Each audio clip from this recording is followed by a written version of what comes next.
बिछुए ह खा जा बुझाइए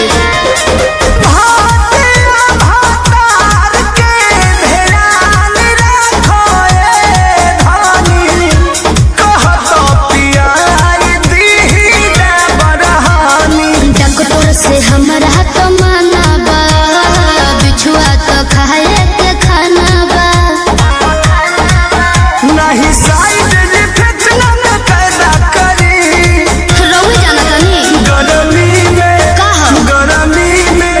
हो गरमी में मैदा फायदा करी हो गरमी में ओहो गरमी में मैदा फायदा करी हो गरमी में।